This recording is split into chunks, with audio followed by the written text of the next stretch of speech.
আসসালামু আলাইকুম রহমতুল্লাহ। আজকে একটি নতুন ভিডিও নিয়ে আবার উপস্থিত হলাম আমি আব্দুর রাজ্জাক আপনাদের সামনে। আজকের ভিডিওটি হলো চরদোয়ানি ইউনিয়নের যে খলিফার হাট রয়েছে সেই খলিফার হাটের কিছু চিত্র, খলিফার হাট বাজারের চিত্র আপনাদের মাঝে তুলে ধরব। সামনে যেটা দেখছেন এটা হচ্ছে খলিফার হাট যে হাই স্কুল রয়েছে, এই হাই স্কুল।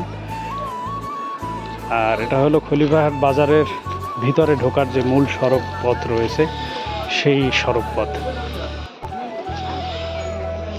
বাম পাশে এই যে সড়ক পথ রয়েছে এটা যে বড় ব্রিজ রয়েছে সেই বড় ব্রিজ পার হওয়ার সড়ক। আর ভিতরে এই যে সড়ক দেখছেন এটা হচ্ছে সামনে কাঠের ব্রিজ হয়েছে, আগে এটাই ছিল মূল ব্রিজ, কিন্তু এটা ভেঙে যাওয়ার কারণে এখন কাঠের ব্রিজ করা হয়েছে। এখান থেকে গাড়ি যায় না, মানুষ হেঁটে যায় বাজারের মধ্যে। আর এই পাশে যে বাম পাশে যে সড়ক রয়েছে এটা দিয়ে মূলত এখন গাড়ি ঘোড়া যায়, নতুন ব্রিজের যে সড়ক। এটা হচ্ছে যে বড় ব্রিজ, এই বড় ব্রিজ পার হয়েই মূলত খলিফার হাট বাজারের ভিতরে ঢুকতে হয়।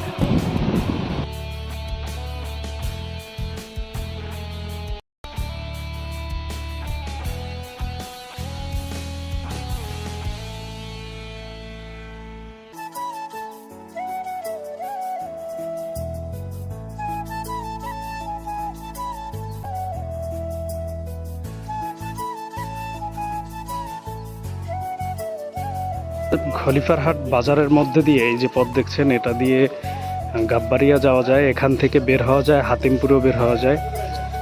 এরপরে গাববাড়িয়ার যে অবদা রাস্তা রয়েছে সেখান থেকে একদম হরিণঘাটা পর্যন্ত যাওয়া সম্ভব। এটা হচ্ছে খলিফার হাট বাজারের মধ্য দিয়ে যে পথ গেছে গাববাড়িয়ার দিকে সেই পথ।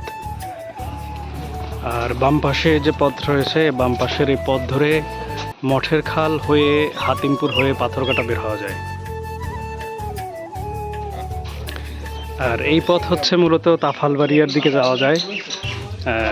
ভিতরে গোড়া খাল রয়েছে, ভিতরে অনেক গ্রাম রয়েছে, এখান থেকে অবদা রাস্তায়ও যাওয়া যায়।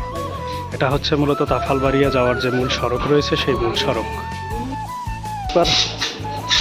খলিফার হাট বাজারের মধ্যে এই জায়গাটায় এই যে জলাবদ্ধতা, এটা দীর্ঘদিনের সমস্যা।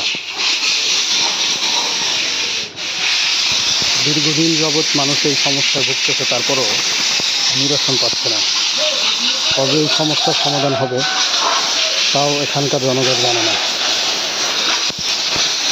বর্তমান জনপ্রতিনিধিদের কাছে আহ্বান থাকবে এই জলাবদ্ধতা নিরসন করার জন্য।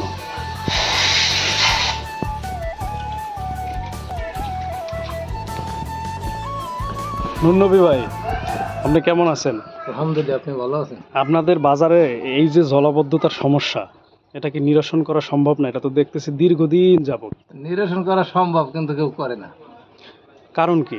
কারণ তো কোনো মানুষের পদক্ষেপই নিতে আসে না। আপনাদের তো বাজার কমিটি আছে, উচিত তো বাজার কমিটি। বাজার ডাকায় টাকা আছে না, কিন্তু কোনো কাজ করে না। বাজার কমিটি বলতে কমিটি না থার মতো।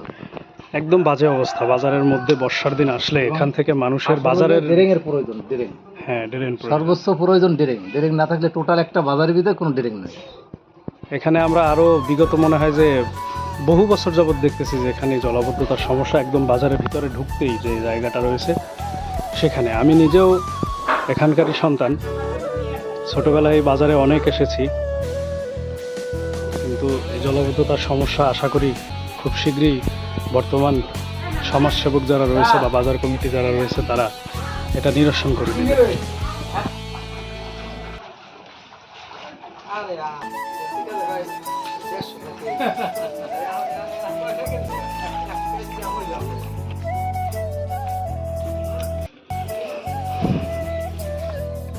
খলিফার হাট বাজার মূলত সোমবার এবং বৃহস্পতিবার বিকেলের বাজার। এখানে সোমবার এবং বৃহস্পতিবার বিকেলে হাট বসে এবং অনেক লোকজনের সমাগম হয় বিকেলবেলায়। এছাড়া বাকি দিনগুলো তেমন একটা লোকজন থাকে না এই বাজারে। বর্তমান যে চিত্র দেখতে পাচ্ছেন আপনারা এরকমেরই থাকে। খুবই বাজে পরিস্থিতি হয়, দেখছেন তো, পানিতে একদম বোঝাই করা বাজারের মধ্যে।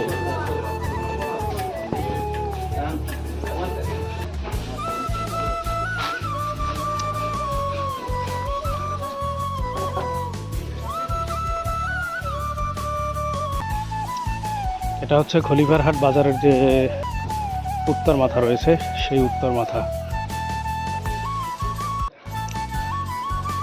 বাজার একদমই ফাঁকা বললেই চলে।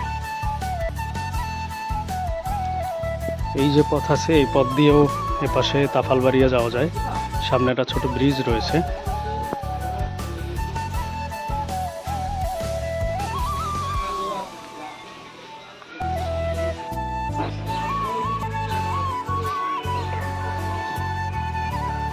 অনেক পুরনো এই বট গাছ। আর এই যে পথ দেখছেন মূলত এখান থেকেই আগের পুরনো পোল ছিল, সেটা ভেঙে যাওয়ার পরে ওই পাশে নতুন পোল হয়েছে।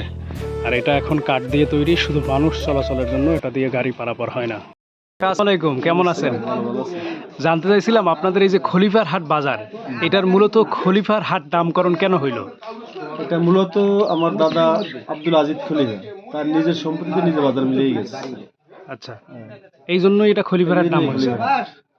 ধন্যবাদ আপনাকে। সকলকে অসংখ্য ধন্যবাদ ভিডিওটি দেখার জন্য। অবশ্যই আপনার মতামত কমেন্টের মাধ্যমে জানাবেন এবং আমার পেজটি ফলো দিয়ে রাখবেন, যাতে এভাবে নতুন নতুন ভিডিওগুলো আপনাদের সামনে তুলে ধরতে পারি, আপনারা দেখতে পারেন। আসসালামু আলাইকুম।